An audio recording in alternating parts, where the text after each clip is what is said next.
Hi! Hello! Welcome to my channel thumb family. ఈరోజు అనపగింజల పులుకు చేస్తున్నానండి. మా అమ్మ పంపించింది. చాలా ఫ్రెష్‌గా ఉన్నాయి నాటి అనపకాయలు. ఇక్కడ మాకి హైబ్రిడ్ దొరుకుతాయి. బాగుండవు. ఎండిపోయుంటాయి. అది కూడా ఫ్రెష్‌గా కూడా ఉండవు. ఇవి చూడండి ఎంత బాగా ఫ్రెష్‌గా ఉన్నాయో. నేను అనపకాయలు ఇలానే ఒలుచుకుంటానండి. చాకుతో ఇలాగ తీసేసి తర్వాత తీసుకుంటాను. నాకిలా ఒలవడం మా డ్యాడీ నేర్పించారు నాకి.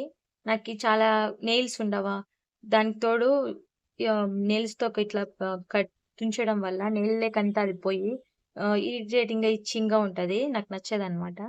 అందుకని మా డ్యాడీ ఉంటాన్లే ఇలా చేయడం నేర్పించాడు మా డ్యాడీ నాకి. మా చిన్నోడైతే ఒలవటానికైతే వచ్చేస్తాడండి. అనపకాయలు ఎప్పుడు తీసుకున్నా.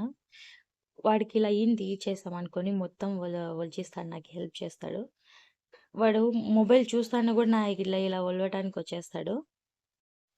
మీ ఇంట్లో కూడా పిల్లలు టీవీ, మొబైల్ ఎక్కువ చూస్తున్నట్లయితే ఏదో ఒక చిన్న వర్క్ చెప్పండి.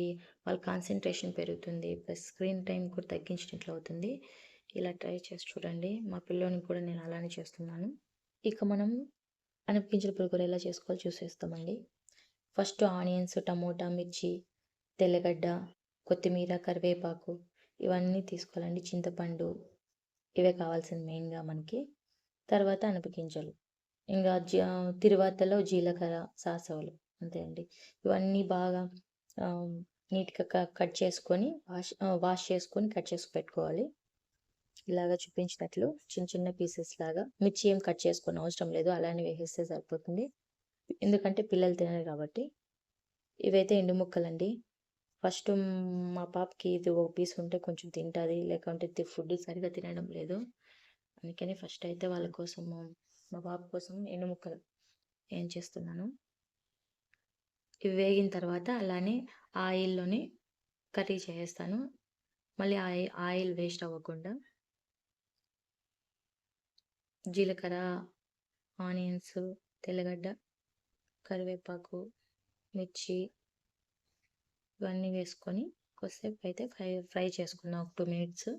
ఎక్కువ ఫ్రై చేయకూడదండి. మామూలుగా చికెన్‌కి ఫ్రై చేస్తారు చూడండి అలా చేయకూడదు. లైట్‌గా ఫ్రై చేసుకోవాలి. ఉప్పు, పసుపు, టమోటాలు కూడా వేసి వేయించేసుకుందామండి. ఇవి ఒక 2 మినిట్స్ వేగాయి కదా! ఇంక అనపగింజలు కడిగి పెట్టుకొని దాంట్లో వేసేసుకుందాం. తర్వాత జీలకర్ర మెంతి పొడికి 1 ½ స్పూన్ అలా వేసుకుంటున్నానండి. ఇవి ఒక 2 మినిట్స్ అలా ఫ్రై చేసిన తర్వాత వాటర్ వేసుకొని చింతపండు లాస్ట్‌లో వేసుకోవాలండి. ఎందుకంటే మనం కలిపినప్పుడు ఎక్కడ స్ప్రెడ్ అయిపోతుంది. వాటర్ ఏసిన తర్వాత పైన వేసామనుకో అలానే ఉంటుంది.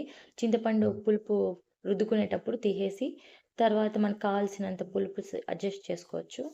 అందుకోసమని చెప్పి పైన లాస్ట్‌లో వేసుకోవాలి. చూసారా చింతపండు ఆ మూలకుంది.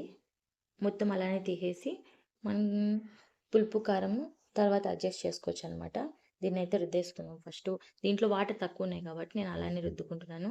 మామూలుగా వాటర్ ఎక్కువుంటే వాటర్ పక్కకి తీసేసి తర్వాత రుద్దుకోవాలండి. ఎందుకంటే మొహం పైన ఎగురుతుంది. అందుకోసమని చెప్పి. కొంచెం గట్టిగా అనిపిస్తే హాట్ వాటర్ ఉంటాయి గదా! దాన్ని కొంచెం వేసుకోవచ్చు.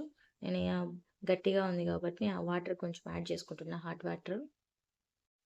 చూసారా వాటర్ ఏసేసరికి కొంచెం పల్చగా అయింది.